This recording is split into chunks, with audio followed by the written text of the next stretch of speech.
faringe y de laringe. Es un tema un poquito pesado. Les estoy poniendo acá los casos más importantes o los casos más frecuentes que ustedes tienen que conocer. Y aparte vamos a tocar un poco de cáncer. Cáncer, no quiero que sepan todo a la perfección, sino los factores de riesgo principalmente y los tipos de cáncer más frecuentes, que como van a ver durante las diapositivas, lo más común en todos los cánceres a nivel de faringe, hipofaringe, laringe, son los carcinomas de tipo epidermoide. ¿Ya? Entonces comenzamos a compartir pantalla.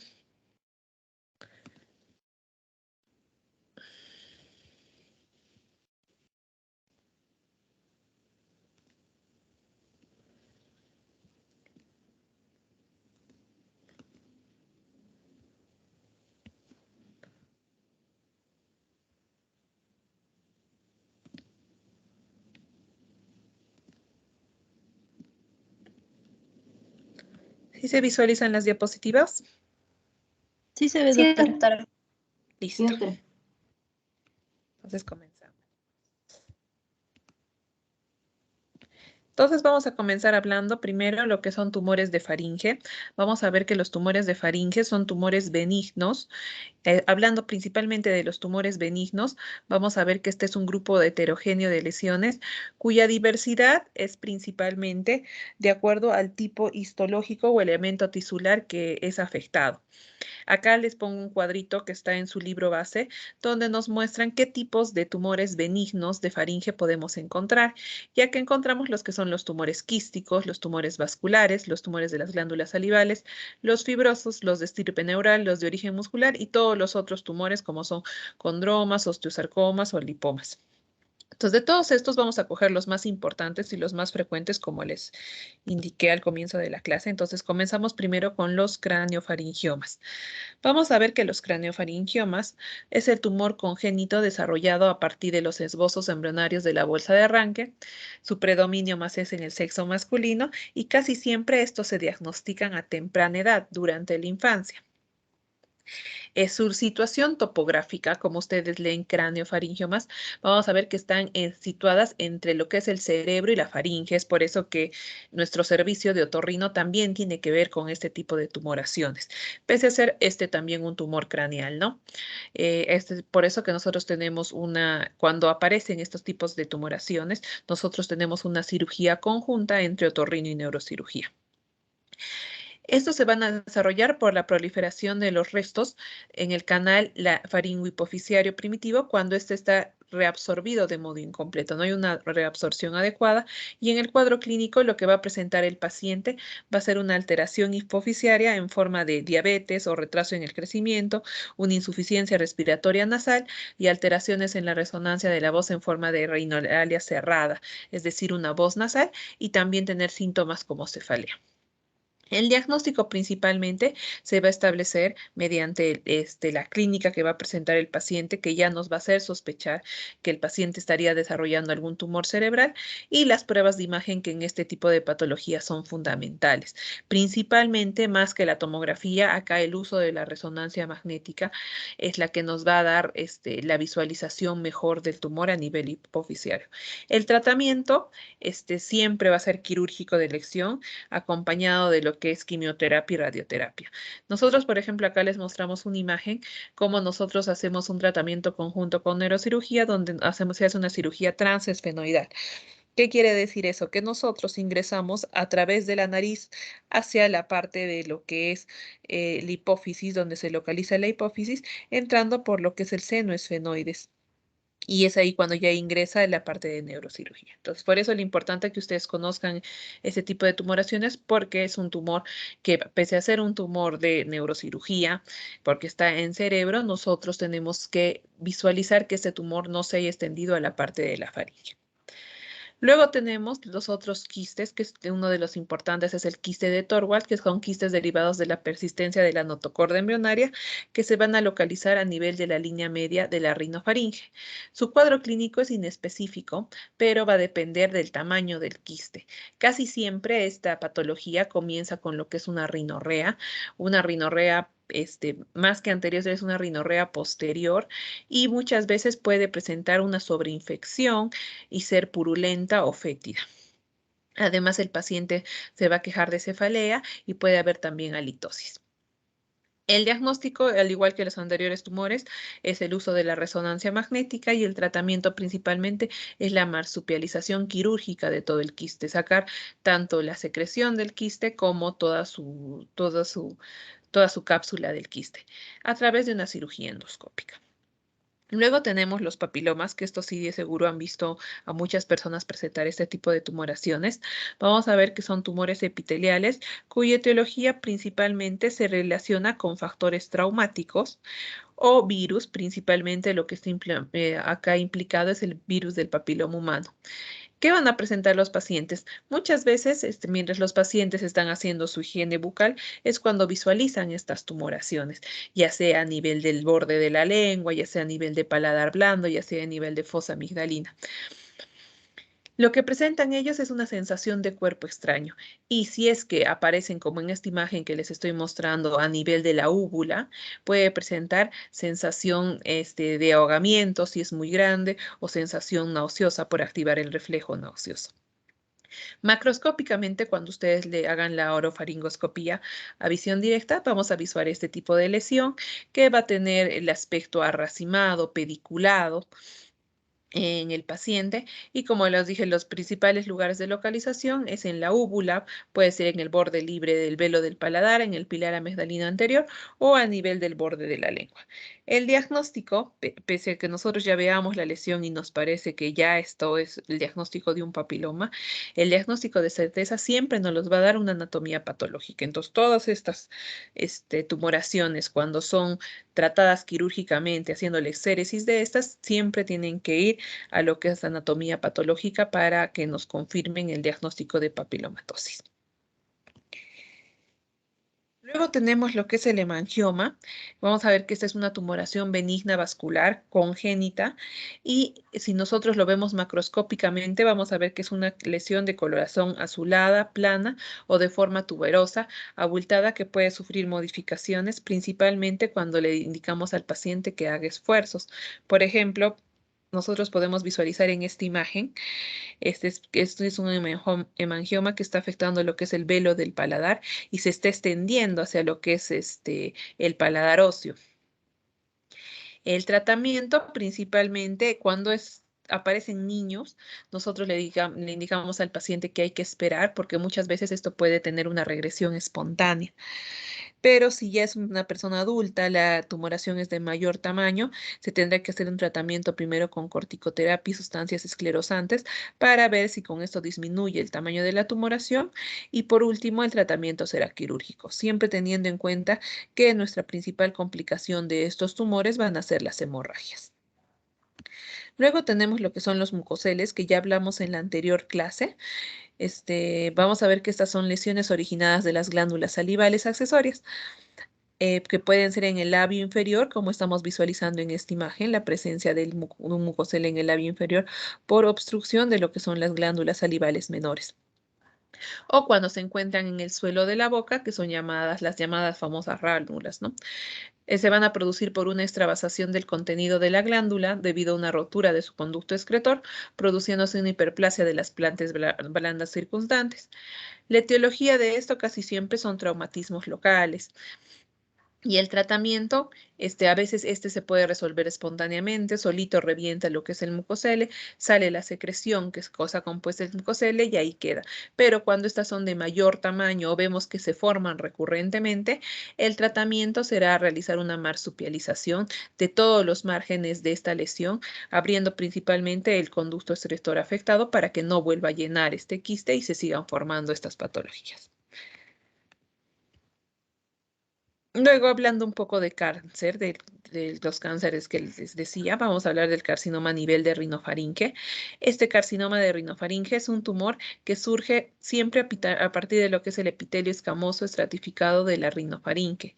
Su origen principalmente es a nivel de lo que es la fosita de Rosenmüller y el rodete tubárico. Por eso, cuando estamos nosotros sospechando de un paciente de cáncer de faringe, es importante realizar lo que es una nasofibrolaringoscopía y visualizar no la parte inferior de las fosas nasales ni el techo, sino ir hasta la parte más posterior, a nivel de cabo, y visualizar lo que es rodete tubárico y la fosa de Rosenmüller, porque como les digo, este es el primer lugar de asentamiento de lo que son los tumores o los carcinomas de rinofaringe. Vamos a ver que van a haber algunos factores de riesgo que van a intervenir a la aparición de estas tumoraciones, como es la ingesta de alimentos en conserva desde temprana edad. Esto principalmente por el alto contenido de nitrosamidas que presentan todos estos productos. También puede haber un factor infeccioso por el virus del Epstein-Barr. Y vamos a ver que hasta el 90% de estos pacientes diagnosticados van a presentar no solamente la tumoración a nivel de rinofaringe, sino también adenopatías que generalmente van a ser bilaterales y generalmente van a afectar los ganglios retrofaringios. Entonces también hacer una adecuada examen físico de lo que es la palpación cervical para descartar ganglios. Los síntomas van a ser locorregionales, como van a estar localizados a nivel de cabo, a nivel de coana. Lo que va a presentar el paciente va a ser una obstrucción nasal que primero puede ser unilateral, de acuerdo al crecimiento del tumor puede llegar a ser bilateral, presentar epistaxis y una rinorrea posterior. Muchas veces, como se localiza a nivel de lo que es el rodete tubárico, puede dar lugar a lo que es una otitis media serosa. Luego seguimos bajando y cuando hablamos de carcinoma de orofaringe, vamos a ver que estos tumores malignos se pueden localizar principalmente a nivel de lo que es la amígdala palatina, que es el principal lugar donde se desarrolla este tipo de cánceres, seguido por lo que es el velo del paladar, las valéculas, los repliegues glosoepiglóticos y la pared faríngea posterior. Acá en los factores de riesgo tenemos lo que es el alcohol, el tabaco, la dieta de los pacientes, si el paciente presenta algún tipo de inmunosupresión, irritación crónica de la mucosa, así como el factor viral del papiloma humano. Vamos a ver que la estirpe principal de este tipo de carcinoma es el carcinoma epidermoide, principalmente el bien diferenciado, el tipo histológico bien diferenciado. Y vamos a ver que muchas veces este se puede seguir de un factor evolutivo. ¿Qué quiere decir eso? Que primero pueden aparecer lesiones precancerosas, como va a ser la que son las leucoplasias verrucosas y las eritroplasias, para luego convertirse en un tipo ya de carcinoma. Entonces, todos los pacientes que presenten ya estas lesiones precancerosas tendrán que venir a sus controles más seguidos, evitar ya los factores de riesgo, porque estos tienen gran potencial de malignizarse. Cuando hay este tipo de tumoraciones, vamos a ver que esto tiene una gran capacidad de diseminación metastática. El cuadro clínico que va a presentar el paciente va a ser una disfagia unilateral con odinofagia. Puede haber también otalgia, trismus y una voz amigdalina, que es una voz ronca, no clara. No es disfónica, pero no se aprecia claramente la voz. El diagnóstico principalmente va a ser por imágenes, ya sea tomográficas o resonancias, para valorar lo que es la extensión de la tumoración y ver si éste se está desarrollando hacia lo que son los espacios anatómicos adyacentes. Y en todas estas tumoraciones, la importancia de realizar la biopsia para saber a qué estirpe epitelial nos estamos enfrentando. Entonces acá les puedo mostrar unas imágenes que frecuentemente se visualizan o que cuando nosotros vemos ya estamos pensando que el paciente podría estar desarrollando un cáncer de orofaringe. Entonces acá podemos visualizar en la primera fotografía un carcinoma de la región amigdalina. Vamos a ver que es de aspecto erosivo, poco infiltrante, y estos puntos blancos ya son focos de necrosis de este tejido, ¿no?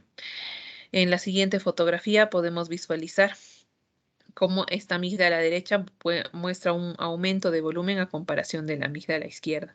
Como les decía en la anterior clase, asimetría de amígdalas, gran sospecha de cáncer. Entonces, todos estos pacientes, sí realizarles una biopsia a esta amígdala que está aumentada de tamaño, o por último, indicarle que sería mejor la resección, de ambas amígdalas por la gran posibilidad de que esto podría ser algún tipo de cáncer. En la imagen C podemos visualizar lo que es un carcinoma de la pared faríngea posterior y en la imagen D un carcinoma del seno piriforme derecho. Podemos visualizar acá lo que es la epiglotis y los senos piriformes, ¿no?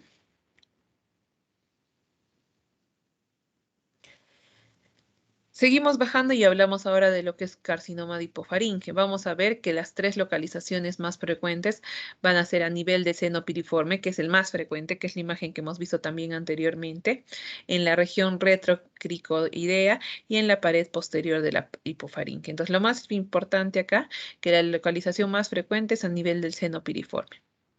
Vamos a ver que su estirpe, como les dije, casi siempre es tipo epidermoide. Los factores de riesgo más frecuentes son el tabaco y el alcohol. Y vamos a ver que si se produce ya una invasión del muro faringolaringio, el paciente lo que va a presentar clínicamente va a ser una disfonía, además de una disfagia y una odinofagia. Este tipo de cáncer va a tener también gran extensión metastásica, principalmente a los ganglios, a los niveles ganglionarios 2 y 3. Entonces, también en todos estos tipos de cáncer, de faringe, de hipofaringe, de orofaringe, de rinofaringe, siempre buscar, cuando estamos sospechando, siempre buscar ganglios a nivel cervical.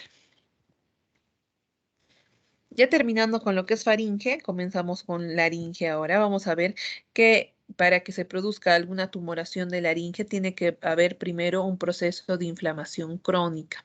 Entonces comenzamos hablando de lo que es la laringitis crónica. La laringitis crónica es una inflamación crónica de la submucosa y que presenta una hiperplasia epitelial. Vamos a ver que algunos de estos procesos pueden dar lugar a lo que es la formación de queratosis y displasias celulares. Según lo que visualizamos cuando hagamos una nasofibrolaringoscopía, podemos establecer diferentes tipos de laringitis crónica que nos van a dar aspectos macroscópicos a nivel de la laringe. Entonces, los tipos van a ser edema edema de Reinke, que vamos a hablar más adelante, lo que es la formación de pólipos laringeos, lo que es la formación de leucoplasias y paquidermias laringeas, o lo que es la formación de nódulos vocales. Entonces, estos son los más frecuentes, los tipos más frecuentes que vamos a visualizar macroscópicamente cuando un paciente presente laringitis crónica. Además, podemos presentar también grados de displasia, siendo una displasia leve, moderada o grave, y esto va a depender de acuerdo a las células afectadas. Vamos a ver que cuando todas las células epiteliales son displásticas, ya esto se diagnosticaría ya no como una displasia leve, moderada o grave, sino ya como un carcinoma in situ. Y cuando ya está rebasada la línea basal, ya estaríamos hablando de un carcinoma microinvasivo o invasor. En la etiopatogenia de esta laringitis crónica, principalmente va a estar lo que es el hábito tabáquico, por la formación de hidrocarburos y por el efecto térmico y químico del humo del tabaco, así como lo que es el uso de alcohol, por el efecto que va a tener de inflamación sobre la subglotis, glotis, y lo que es el hábito fonatorio, que hemos visto que en las anteriores tipos de patologías a nivel de faringe no estaba. Entonces, acá aparte del hábito tabáquico y el alcohol, tenemos lo que es el hábito fonatorio. ¿Qué quiere decir el hábito fonatorio? Vamos a ver que desde el punto de vista de alteraciones tanto cuantitativas o como cualitativas de la voz, el mal uso de la voz puede producir estas lesiones, principalmente en personas que utilizan en demasía la voz, como va a ser en lo que son profesiones como cantantes, profesores, locutores. Entonces acá tenemos otros factores etiológicos que también pueden producir este tipo de laringitis. Como les dije, los principales son tabaco, alcohol y mal abuso de la voz, pero también pueden haber otros como es el reflujo gastroesofágico, que muchas veces no le hemos dado importancia, pero que sí tiene un efecto fuerte en el desarrollo de este tipo de laringitis crónica. Irradiación, tóxicos ambientales, el TBC, factores climáticos, enfermedades metabólicas, todas las demás son enfermedades que se pueden ir analizando principalmente, pero estas tres son las más importantes y las que nosotros tenemos que preguntar cuando vemos un paciente que tenga laringitis crónica. Entonces acá les muestro algunas imágenes de estas alteraciones macroscópicas que van a dar lugar a la laringitis crónica. Y como les hablaba, uno de los más importantes es lo que es el edema de Reinke. Vamos a ver en las dos imágenes superiores, son fotografías de lo que es un paciente, de lo que son pacientes con este edema de Reinke, donde se visualiza una inflamación y un edema de las cuerdas vocales se encuentran completamente edematizadas. Ya en las anteriores clases les mostré cómo tendrían que ser las cuerdas vocales. Son como unas cuerdas blanquecinas, claras, lisas. En cambio acá las vemos de efecto edematoso, polipoideo. Y en esta imagen superior podemos visualizar las dos cuerdas vocales edematosas. Y acá como ya se está formando, hubo otra formación quística polipoidea. Acá visualizamos también el edema de Reinke, vemos la cuerda vocal que se encuentra en la parte que va a chocar entre ambas cuerdas vocales, totalmente edematosa. En la imagen de abajo podemos visualizar lo que es un pólipo angiomatoso. Vamos a ver que este se encuentra tiene gran vascularización, se encuentra en el tercio anterior de las cuerdas vocales y esto va a producir que ambas cuerdas vocales no tengan un adecuado contacto y lo más probable es que el paciente con esta imagen macroscópica clínicamente presente lo que es una disfonía. Y acá tenemos una imagen donde se visualiza una leucoplasia, una lesión premaligna de cuerdas vocales, que se visualiza como una placa blanquecina que hace que la cuerda vocal tenga un aspecto de engrosado, tosco, que evite que ambas cuerdas también hagan contacto entre sí, por lo cual también presente el síntoma principal que va a ser la disfonía. Entonces, hablando de cada uno, vamos a ver que el edema de Reinke es una formación bilateral con amplia base de implantación que generalmente afecta a gran parte de las cuerdas vocales. Se produce un edema submucoso con inflamación crónica e hiperplasia epitelial. Y vamos a ver que comparte histopatología con el pólipo misomatoso, como visualizamos acá, ¿no? Edema de Reinke y aparece su pólipo misomatoso. Casi siempre ambas patologías van de la mano.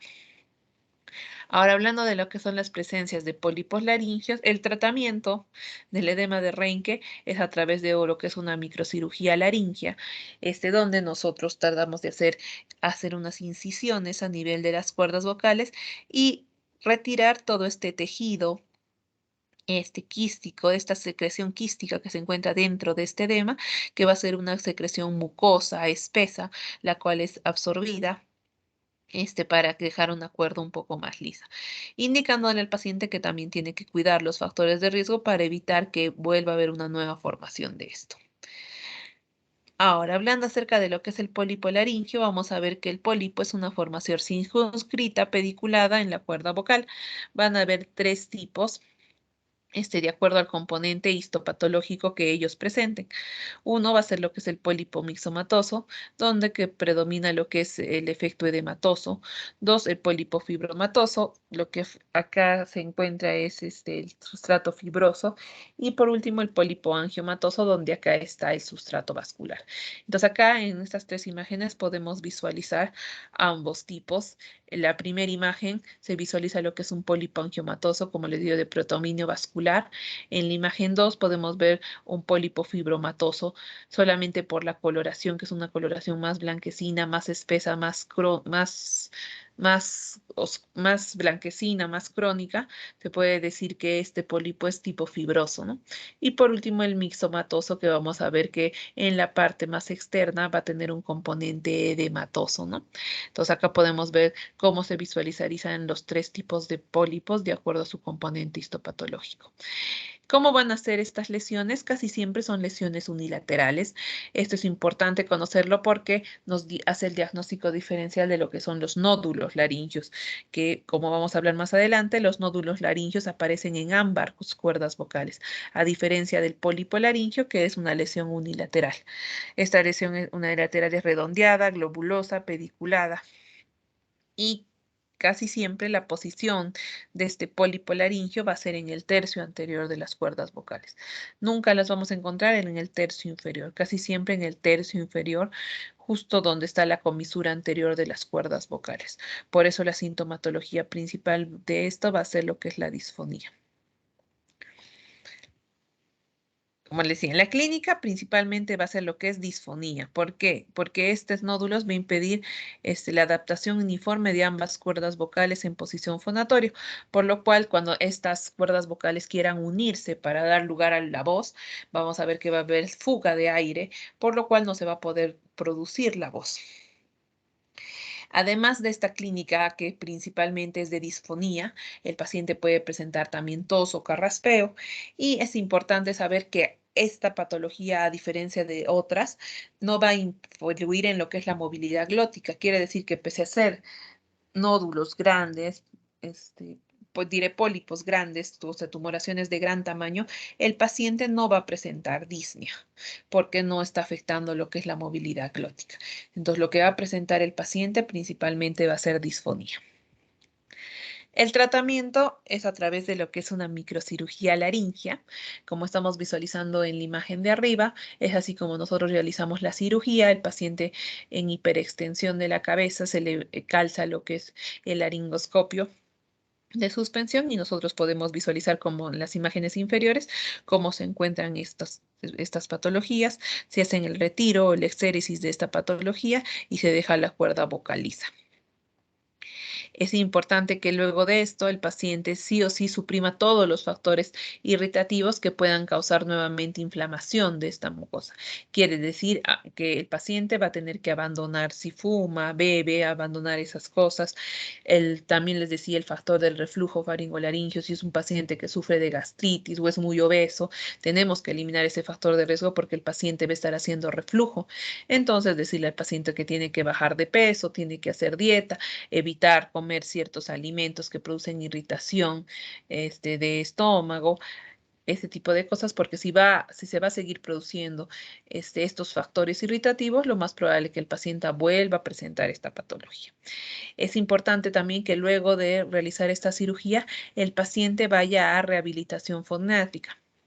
Vamos a ver que esta rehabilitación foniátrica se puede ayudar en una época prequirúrgica para que el paciente ya se le vaya indicando cómo tiene que hacer el reposo de la voz y en la parte postquirúrgica. Luego, hablando de lo que son las leucoplasias y paquidermias, vamos a ver que estas son neoformaciones blanquecinas que pueden aparecer en cualquier sustrato de mucosa. Vamos a ver que estas pueden ser con formación de epitelio con queratosis por la abundante queratina que resulta esfoliada. Vamos a ver que también que va a haber un engrosamiento epitelial asociado a leucoplasia y puede haber una metaplasia epidermoide del epitelio laríngeo que se va a asociar más a hiperplasias epiteliales y displasias celulares. Estas patologías pueden tener lo que es un carácter evolutivo. Vamos a ver que la metaplasia aumenta durante el tiempo. A diferencia de las displasias que pasan de leves a moderadas a graves, considerándose ya estas lesiones preneoplásicas. Entonces, cuando ya hay la presencia de leucoplasia y paquidermia, indicarle al paciente que hacen lesiones preneoplásicas, entonces hay que cuidarnos porque lo más probable es que usted pueda desarrollar un cáncer si no mantiene los factores de riesgo. Principal factor de riesgo acá es el hábito del tabaco y la principal sintomatología que va a presentar el paciente va a ser la disfonía. Entonces, nosotros al realizar lo que es el estudio para visualizar macroscópicamente cómo se visualizaría una leucoplasia, vamos a hacer una nasofibrolaringoscopía donde vamos a ver, como visualizamos en esta imagen, una cuerda vocal de aspecto blanquecino, como un parcheado blanquecino que no está afectando completamente la cuerda vocal, sino hay zonas blanquecinas y hay zonas normales de cuerda vocal. Además, se puede haber un engrosamiento irregular de toda la cuerda vocal y hasta visualizar cierta rigidez de la cuerda vocal cuando nosotros le indicamos al paciente que nombre algunas palabras. Al realizar la movilidad de ambas cuerdas vocales, vamos a ver que una cuerda vocal o ambas cuerdas vocales, de acuerdo a dónde esté afectada la leucoplasia, va a ser un poco más difícil o más brusca la movilidad. En todos estos pacientes, sí o sí, cuando ya vemos estas lesiones, hay que hacerle una biopsia para descartar que ya no sea solamente una lesión preneoplásica, sino ya se esté desarrollando un cáncer, de acuerdo, como les decía, las capas afectadas que se encuentran en este lugar. Entonces, sí o sí, siempre en estos pacientes se tiene que hacer una biopsia para el estudio anatomopatológico y si ya está ya es la presencia de esta lesión premaligna, se tendrá que hacer el tratamiento quirúrgico con una microcirugía laringea y realizar lo que es una cordotomía. Luego tenemos lo que son las laringitis disfuncionales. Vamos a ver que estas se producen por descoordinación de los diferentes órganos que intervienen en lo que es la producción de la voz. Van a haber de dos tipos, sin lesión morfológica y con lesión morfológica. Sin lesión morfológica puede ser debido a que hay una alteración en el tono de la cuerda vocal. Las cuerdas vocales tienen que tener un tono adecuado para que cuando nosotros realizamos la función fonatoria, estas choquen entre sí y pueda desarrollarse la voz. Pero cuando hay alteración del tono de estas como cuerdas o glotis hipotónicas o hipertónicas, esto se va a producir una alteración de la voz. Entonces vamos a ver que en las primeras, en las lesiones, cuando hay unas cuerdas vocales hipotónicas o unas glotis hipotónicas, la posición fonatoria va a mostrar una aproximación incompleta de las cuerdas vocales y una mucosa de aspecto normal. Entonces, como esas cuerdas no se llegan a chocar porque están laxas, vamos a ver que no hay alteración de la mucosa. Es como que una mucosa que no se está usando porque no se contactan ambas cuerdas vocales. En cambio, cuando hay laringes hipertónicas, vamos a ver que aquí se observa un enfrentamiento fuerte de ambas cuerdas vocales, quiere decir que por el gran tono que tienen, cuando se estrechan ambas cuerdas vocales, se empiezan a estrechar con tanta fuerza que ya producen alguna alteración anatómica de la mucosa de estas. Y por último tenemos las laringitis disfuncionales ya con lesión macroscópica. ¿Cómo van a ser lo que son los nódulos vocales? Que estos son lesiones puntiformes. Como les decía, a diferencia de los pólipos vocales, estas lesiones son bilaterales y simétricas. Vamos a ver que ambas se van a encontrar en el mismo lugar de cada cuerda vocal y que se van a sentar también en la unión del tercio anterior con el tercio medio de las cuerdas vocales. Luego tenemos lo que es la úlcera de contacto, que se produce porque hay una pérdida de sustancia de la mucosa próxima al aritenoides. Vamos a ver de todas estas patologías, estas disfonías disfuncionales son más frecuentes en mujeres, principalmente en edades comprendidas entre los 20 y 50 años, y también es una de las causas de disfonías infantiles. Entonces, siempre buscar en pacientes que presenten disfonía, principalmente en niños, este tipo de alteraciones. Ver si no encontramos a las elanas o fibrolaringoscopía ninguna lesión morfológica que nos indique por qué está haciendo disfonía, como decía, no encontramos ni nódulos ni úlceras en las cuerdas vocales, pensar tal vez que es una laringitis disfuncional sin lesión morfológica. Entonces, para poder visualizar eso, le tendremos que pedir al paciente lo que es una estroboscopía para visualizar mejor la movilidad y la funcionabilidad de las cuerdas vocales. Factores de riesgo, mal uso de la voz o sobreesfuerzo vocal. Vamos a ver que van a producir estos microtraumatismos a repetición y van a ocasionar este tipo de laringitis disfuncionales. La clínica principalmente es la presencia de disfonía, que el paciente mismo nos indica que cuando ellos están hablando, o en los niños, las mamás nos indican que cuando ellos están gritando, llorando por algo, luego presentan una voz ronquita, una voz disfónica o sienten que se les apaga la voz. Entonces, principalmente la clínica es la disfonía. A todos estos pacientes, siempre toda lesión que sacamos, se tiene que realizar una anatomía patológica y es aquí donde vamos a visualizar una hiperplasia epitelial sobre el sustrato inflamatorio. No va a haber displasias, pero en estadios avanzados puede haber un tipo de hiperkeratosis.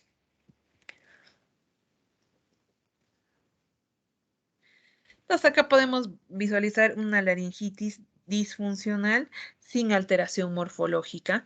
Podemos visualizar acá de un paciente que tiene una laringe hipertónica, que cuando el paciente se le indica que hable, las cuerdas van a entrar en aducción, es decir, se van a juntar las cuerdas vocales y visualizamos cómo las bandas ventriculares por el sobreesfuerzo que está haciendo el paciente, porque son cuerdas vocales hipertónicas, ingresan las bandas ventriculares a las cuerdas vocales y las tapan entre sí y es por eso que el paciente presenta disfonía. Y cuando hacemos la abducción del paciente, le indicamos por medio de sílabas que presenta algunas, que empiece a hablar algunas y vemos cómo se apertura lo que es la glotis y es donde recién nosotros podemos visualizar las cuerdas vocales. Pero cuando estas se cierran, vemos cómo las bandas ventriculares sobrepasan, contactan fuertemente y es como el paciente presenta esta disfonía. Los nódulos vocales que hablábamos, como les decía también, son lesiones bilaterales. Siempre acuérdense, son lesiones bilaterales. Casi siempre se encuentran en la unión del tercio medio y el tercio anterior de las cuerdas vocales. Y van a tener, en algunos libros los describen como una forma de reloj de arena, como visualizamos en estas dos imágenes.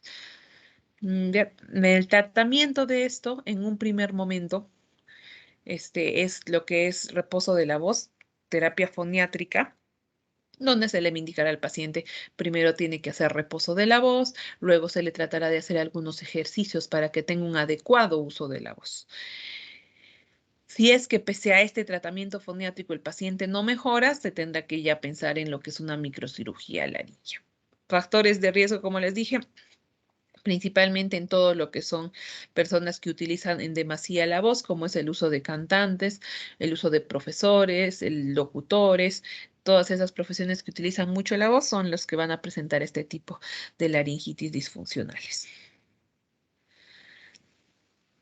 Luego, hablando de lo que son tumores y pseudotumores laringios congénitos, vamos a hablar acerca de lo que es el hemangioma subglótico. El hemangioma subglótico va a ser la primera causa de disnea en lactante de menos de 6 meses y es la segunda causa de estridor en ellos. Vamos a ver que estos van a ser angiomas capilares inmaduros que van a estar ausentes en el momento del nacimiento y van a tener una aparición progresiva antes de los 3 meses. ¿Por qué es importante saber esto? Porque esta sensación de estridor o disnea que va a presentar el paciente no lo va a presentar apenas nazca. Entonces, esto nos va a descartar o nos va a hacer el diagnóstico diferencial con otras tumoraciones de la laringe que pueden ser congénitas, que el paciente ya nace con esta tumoración. Entonces, apenas nace el recién nacido, si presenta disnea, presenta estridor apenas nace, no vamos a pensar en un hemangioma subglótico, ya que estos hemangiomas subglóticos van apareciendo de acuerdo a cómo va creciendo el paciente. Entonces, por eso es de aparición progresiva antes de los 3 meses. Vamos a ver que estos frecuentemente se presentan en lo que son las niñas y van a estar asociadas con lesiones similares cutáneas en lo que son hemangiomas cutáneos. Si el paciente presenta un hemangioma cutáneo a nivel cervical o a nivel facial y presenta después disnea, como les decía, podríamos sospechar de este tipo de patología. El cuadro clínico que va a presentar el niño va a ser una disnea obstructiva inspiratoria de desarrollo creciente, acompañado de accesos de tos, que puede ser un tipo de tos perruna y fatigosa. Al realizar lo que es la laringoscopía, vamos a observar cómo se ven en estas imágenes. Una tumefacción de banda de coloración rojo vinosa, aframbuesada de tipo vascular que se encuentra limitada a la subglotis. Entonces vemos acá, por ejemplo, cuerdas vocales. Debajo de las cuerdas vocales, y estamos hablando de lo que es la subglotis. En la subglotis acá, en una persona normal, deberíamos ya comenzar a visualizar lo que es el primer, segundo anillo traqueal, pero acá visualizamos esta lesión, ¿no? Un aumento de volumen con eritema, edema, aframbuesada, como muchos lo describen.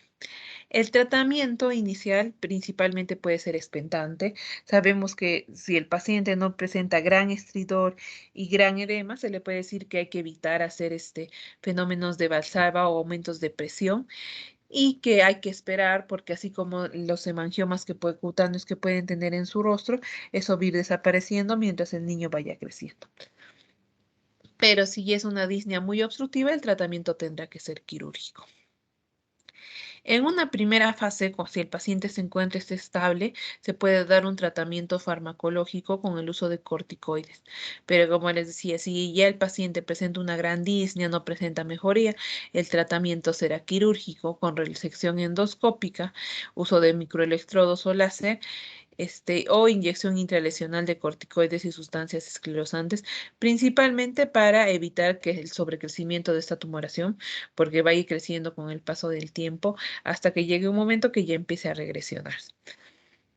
Entonces, todo este tratamiento es principalmente para evitar que siga creciendo la tumoración.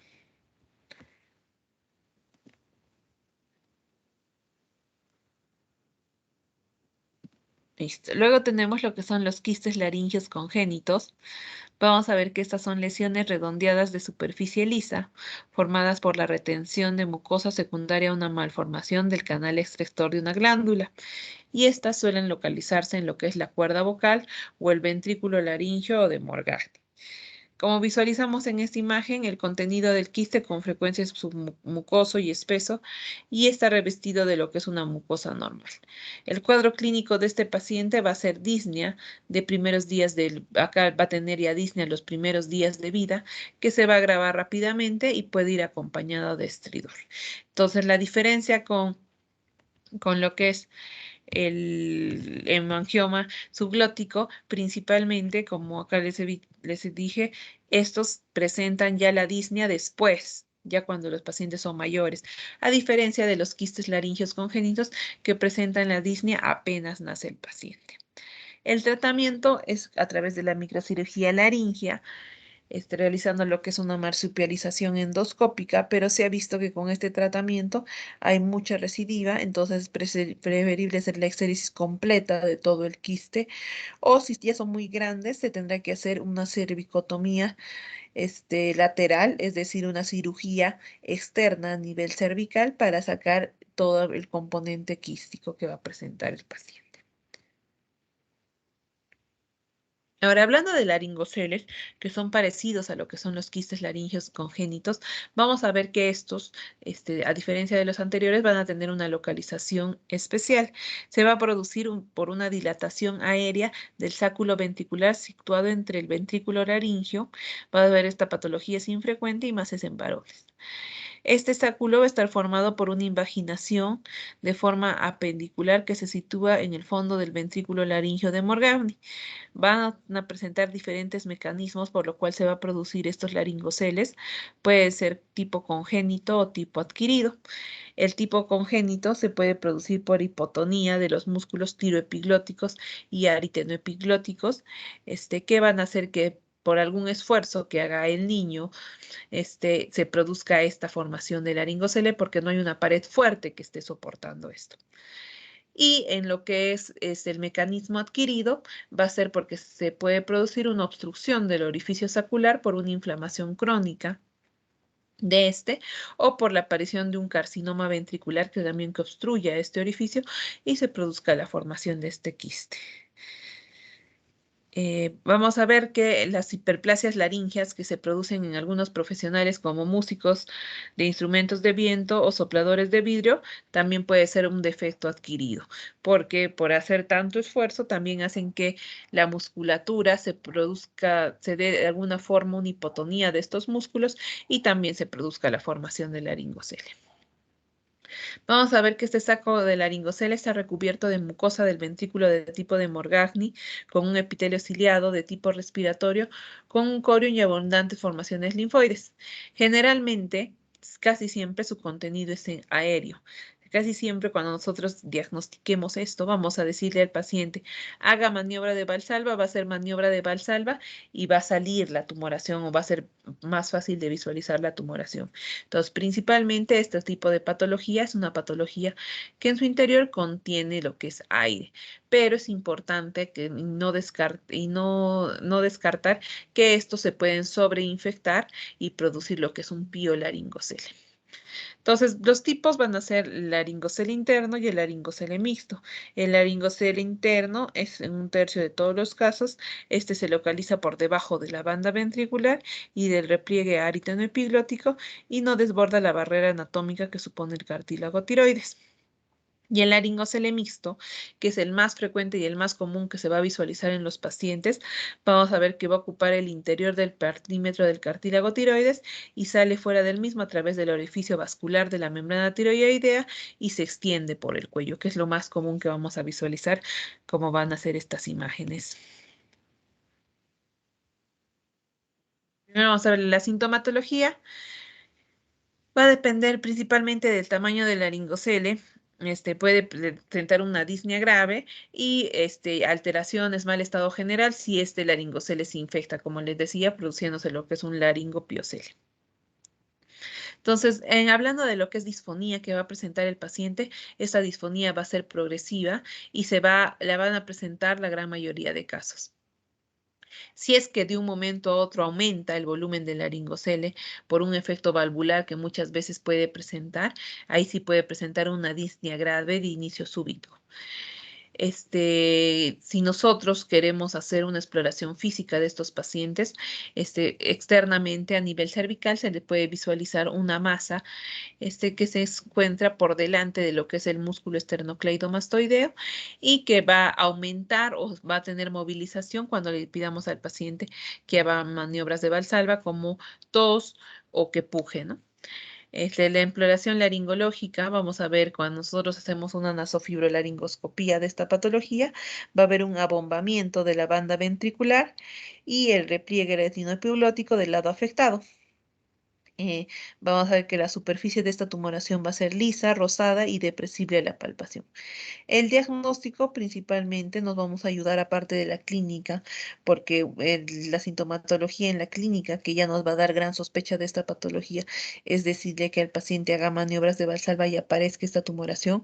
Nosotros nos vamos a complementar con el estudio de imágenes, ya sea ecográficos o a través de tomografía, para descartar lo que es la presencia de alguna tumoración o alguna adenopatía versus lo que es el laringocele.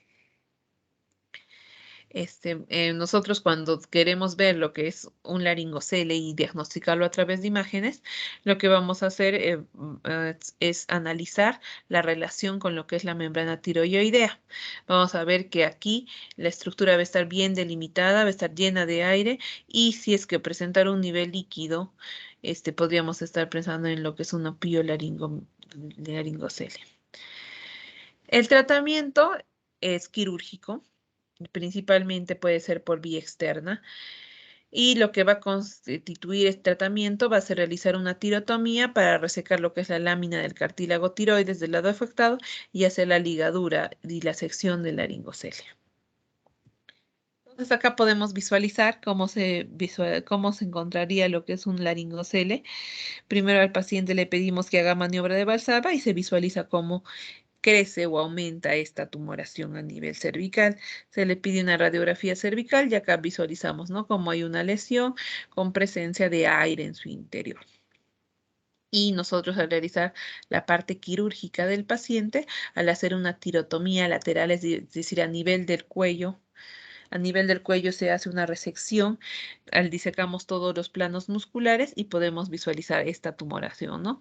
Que como les dije, en el laringocele la tumoración está completamente llena de aire. Luego tenemos lo que es el surcus bucalis. Vamos a ver que esta es una hendidura longitudinal próxima al borde libre de la cuerda vocal. Estas van a ser bilaterales y simétricas.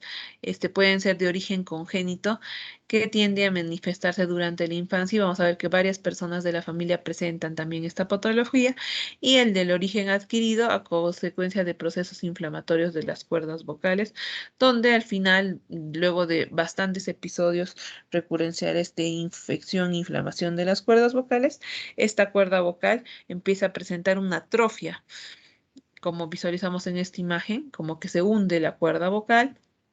Hay un hundimiento de la parte interna de las cuerdas vocales y es así como se produce este surcus bucalis. La clínica empieza a iniciar con lo que es disfonía, que puede comenzar primero de menor intensidad para luego presentar un aumento de intensidad y el paciente tener una disfonía grave. El paciente lo que va a tener en su voz es un timbre sordo, pobre, en armónicos. El diagnóstico se realiza a través de una nasofibrolaringoscopía directa. Se puede hacer también con el uso de la estroboscopía. Y lo que vamos a apreciar es esa muesca longitudinal que recorre la cuerda vocal en proximidad a su borde libre. El tratamiento va a depender al grado de incompetencia glótica y del grado de disfonía que presente el paciente. Se tendrá que hacer una rehabilitación foniátrica como primera opción terapéutica y si presea esta primera opción terapéutica y el paciente no mejora, se tendrán que realizar técnicas quirúrgicas de rellenar esta lesión que está hundida, ¿no? Ahora, hablando acerca de lo que es la papilomatosis laringea juvenil, vamos a ver que esta es una enfermedad de la infancia prepuberal. Se produce muy raramente en adulto y cuando ya se produce en adultos se la cataloga como la papilomatosis juvenil del adulto. Se produce porque hay una proliferación tumoral de asbesto verrucoso que puede afectar localmente a cualquier región laringea o por el contrario, si es muy agresiva, puede desbordar ya la región laringea, quiere decir la subglotis, y ya afectar lo que es la tráquea. Ese tumor va a estar constituido por un eje central vascular rodeado por lo que es tejido conjuntivo, con presencia de linfocitos y polimorfonucleares. En ese no suele haber displasias y el cuadro clínico que va a presentar principalmente el paciente es disfonía. Puede asociarse a disnea si es que las tumoraciones son muy grandes, como visualizamos en esta imagen. Puede llegar a presentar lo que es una disnea severa. Y es importante saber o diferenciar si esta papilomatosis aparece en un niño, principalmente el cuadro va a ser de disnea. La sintomatología más frecuente en los niños cuando hay papilomatosis laringea va a ser de disnea, a diferencia de la papilomatosis laringea en adultos, donde el cuadro principal va a ser la disfonía. Al realizar lo que es una laringoscopía directa o una nasofibrolaringoscopía, lo que vamos a evidenciar nosotros es una tumoración en aspecto, con aspecto de forma de coliflor o de mora de coloración rojiza. Casi siempre se encuentra a nivel de las glotis, a nivel de las cuerdas vocales, y de aquí puede extenderse a la supraglotis hacia arriba o con mayor frecuencia a lo que es la subglotis y hasta llegar a lo que es la tráquea. Entonces es así como se visualizan las papilomatosis laringeas, tumoraciones a modo de racimo de uvas aframbuesadas que empiezan a crecer de crecimiento rápido en ambas cuerdas vocales y empiezan a tener una invasión local a todos los componentes de la subglotis y de la supraglotis. Entonces se dicen que hay factores de riesgo que podrían producir esta patología. A lo que nosotros más vamos, o la etiología que más nosotros tomamos es la etiología vírica, principalmente dada por lo que es el papilomavirus 6 y 11, que afecta tanto a niños como a adultos. También dicen que hay un factor hormonal, por eso hay la frecuencia de involución de la papilomatosis en la pubertad y un factor mecánico que explica la implantación de las lesiones en zonas de mayor fricción de la columna de aire inspirado y en las zonas producidas por traumatismos quirúrgicos. En el tratamiento se ha utilizado diferentes tratamientos. Uno de ellos es el uso del alfa-leucocitario con inmunoterapia de autovacunas contra los papilomas virus o el uso de 5-fluoracilo.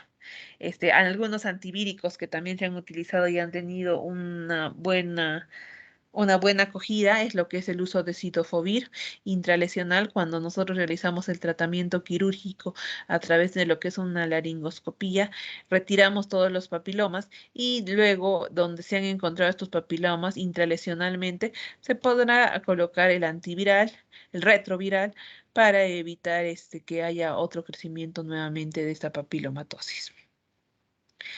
La microcirugía laringea en esta patología es indispensable para tomar, aparte para hacer la exéresis de todas las papilomas, también realizar una biopsia que nos confirme el diagnóstico. Se puede hacer también un tratamiento quirúrgico. El más afectado es el uso de láser de CO2, porque acá tenemos nosotros y visualizamos de mejor forma la cuerda vocal, que cuando hagamos la exéresis de esta papilomatosis no nos llevemos con ella también alguna porción o alguna parte de lo que es la cuerda vocal. Este es importante, ya que como recomendación le ponen que hay que evitar la exéresis de pinzas o tijeras, ya que podríamos facilitar la implantación de este virus en los diferentes lugares de lo que es la laringe, ¿no? Y acá la radioterapia está completamente contraindicada, ya que puede favorecer a la malignización de la patología.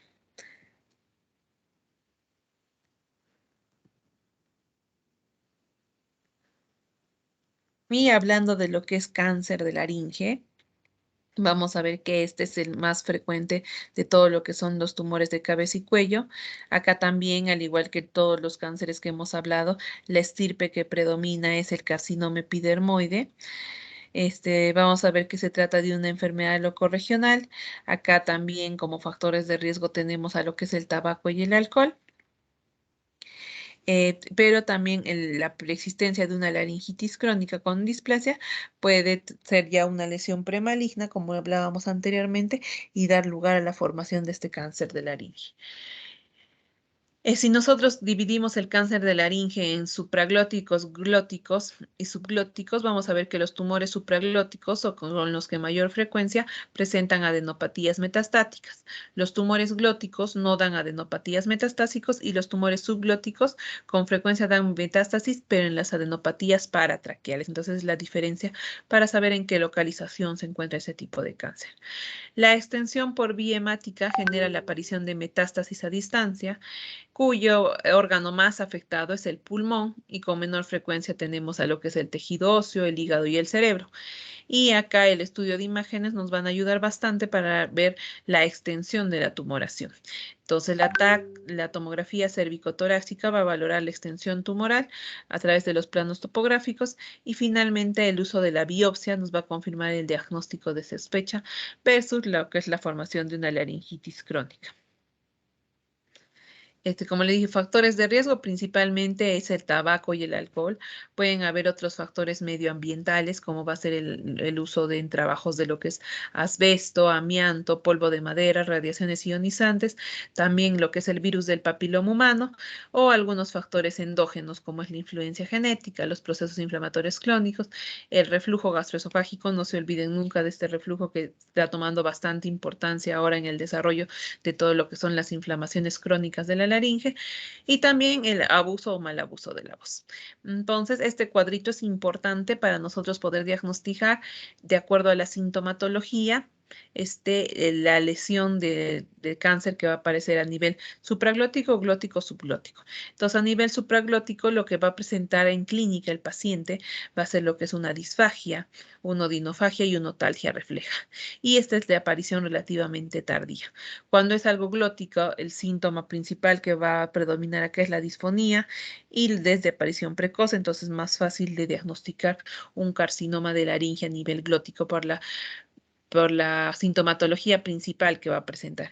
Y por último tenemos cuando el carcinoma aparece a nivel subglótico, donde el paciente ya lo que va a presentar acá es disnea por obstrucción traqueal.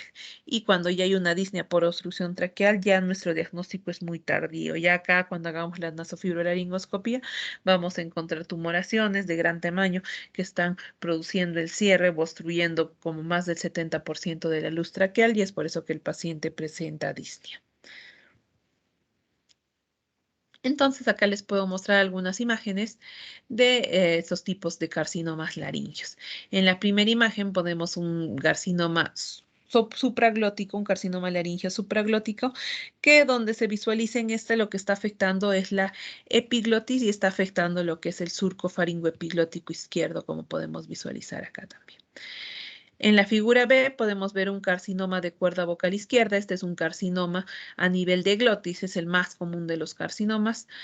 Estamos visualizando esta lesión blanquecina que está afectando lo que es la cuerda vocal izquierda y ya está queriendo extenderse a lo que es subglotis. Y por último tenemos el carcinoma transglótico infiltrante que está afectando ya la hemilaringe izquierda en su totalidad y vamos a ver que la movilidad de esta se encuentra afectada. Y eso lo visualizamos por la posición de los aritenoides, que visualizamos que en vez de estar en una posición de abducción abierto, se encuentra completamente cerrado o paralizado. Y bueno, chicos, eso es todo de acuerdo a los tumores de faringe y laringe. ¿Alguna duda que tengan? Sí, doctora, buenas tardes. Doctora, una pregunta. En un recién nacido, como nos mencionaba, la diferencia entre un hemangioma subglótico y un quiste laringio congénito es el tiempo principalmente, ¿no? Pero si tuviéramos, por ejemplo, un recién nacido de un mes y bueno, este también presenta estridor que podría estar en cualquiera de los dos cuadros. O sea, ¿qué más nos podría hacer el diagnóstico diferencial entre uno y otro? Y lo otro también, doctora, que quería preguntarles acerca del cáncer glótico. ¿Cuánto de aparición dice precoz? ¿En cuánto tiempo podría aparecer este cáncer? Ya. Entonces, para hacer la diferencia del hemangioma subglótico de lo que estamos hablando, de un quiste laringio congénito, lo que va a presentar, como tú dices, es un estridor y estamos en un punto de quiebre de un recién nacido que tiene un mes. Entonces, todo paciente que comienza a tener estridor, no solamente nos vamos a abocar al tiempo de aparición del estridor, sino tendremos que ayudarnos de estudios complementarios. Entonces, a todo paciente que va a presentar estridor, y más si es un recién nacido, se tendrá que realizar lo que es una laringoscopía directa en sala de operaciones, donde nos va a mostrar estas imágenes. Entonces, esta es una imagen clásica de un hemangioma subglótico que estamos visualizando por debajo de las cuerdas vocales esta lesión, ¿no? Rojita, edematosa, entonces ya estamos pensando lo que es un hemangioma subglótico, a diferencia de lo que es un quiste laringio, donde vamos a visualizar, como vemos en esta imagen, la formación de este quiste con contenido de agua en su interior. Entonces, principalmente todo niño, por ejemplo, en el examen, si les vamos a poner paciente con estridor, nuestro corte, si yo les voy a poner una pregunta en el examen, por ejemplo, de estas patologías, mi corte sería paciente recién nacido, que es recién nacido, o sea, paciente que nace el día de hoy y presente estridor. Y lo más probable es que les ponga, se realiza una laringoscopía directa y se visualiza una lesión con tales características. Entonces, así ustedes pueden diferenciar entre lo que es un hemangioma subglótico y lo que es un quiste laringio, ¿ya? Entonces, para lo que es cuestión del examen, como les dije, les vamos a poner punto de corte recién nacido, que has nacido el mismo día de hoy. No vamos a decir recién nacido de un mes que comienza con estridor, no. Pero para lo que es la vida diaria, si, o sea, si ustedes cuando ya sean internos ven este estiroidor que va a presentar el paciente, todo paciente, aparte de este punto de corte de la clínica que presenta el paciente, tiene que evaluarse con estudios complementarios. Y el estudio complementario en cualquier paciente que tenga estridor es realizar una laringoscopía directa para ver la glotis del paciente y ver qué es lo que está produciendo el estridor en este paciente. Esa es tu primera pregunta y a lo que me dijiste del cáncer, ¿no? Sí, doctora, el ¿Laringe? cáncer laringio. Del Sí, cáncer de sí. laringe. Bueno, el cáncer de laringe, para que se produzca un desarrollo fluido de esta enfermedad, principalmente desde que, según incidencias y prevalencias, desde que empiezan a aparecer las primeras lesiones premalignas, hay un aproximado de 2 a 3 años para que ya aparezca sintomatología. Ya cuando un paciente empieza a presentar disnea, ya sabemos que es un cáncer muy avanzado, que el paciente ya solamente diciéndonos que es un paciente con factores de riesgo de hábito de alcohol y tabaco y que ya presenta disnea, ya imaginándonos sin hacer ningún estudio tomográfico ni de laringoscopía, ya podríamos estar pensando que este paciente está teniendo un cáncer ya avanzado, que lo más probable es que hace 3, 4 años haya desarrollado primero una lesión premaligna y ya se esté desarrollando. Entonces, el punto de corte para que se desarrolle un carcinoma ya maligno es entre 3 o 4 años.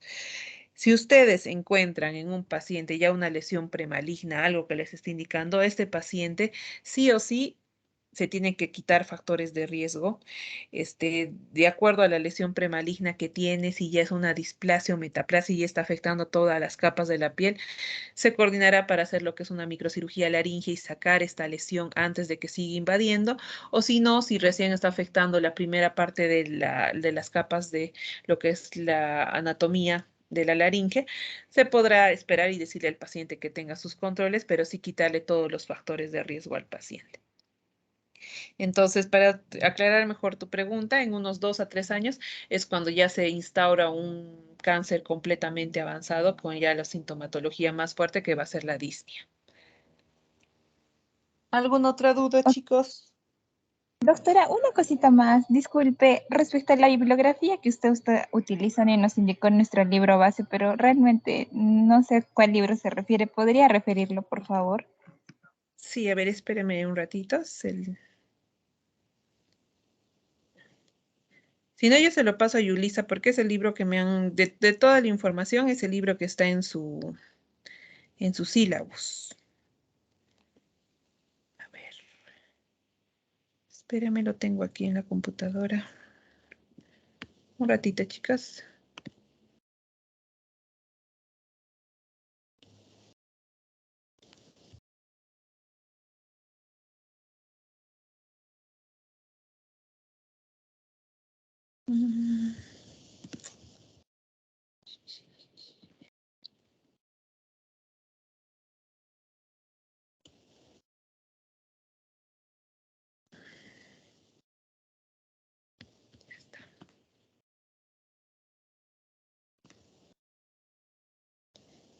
Listo.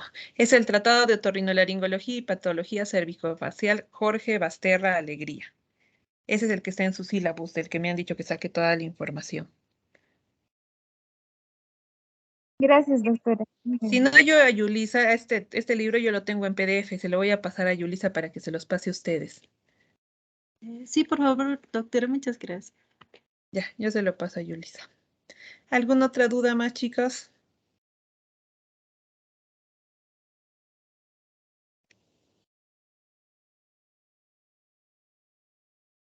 Yuli, ¿cuándo va a ser su examen? ¿Ya han quedado?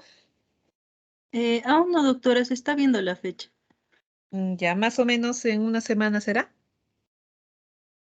Sí, tal vez, doctora, yo le aviso. Ya. Ya bueno, chicos, si no hay ninguna otra duda, les deseo suerte para su examen. Tal vez uno se anime a hacer otorrino y ya nos estaremos encontrando en los hospitales. Cuídense, mucha suerte. Muchas gracias, doctora. Hasta luego. Cuídese. Gracias, doctora. Hasta luego.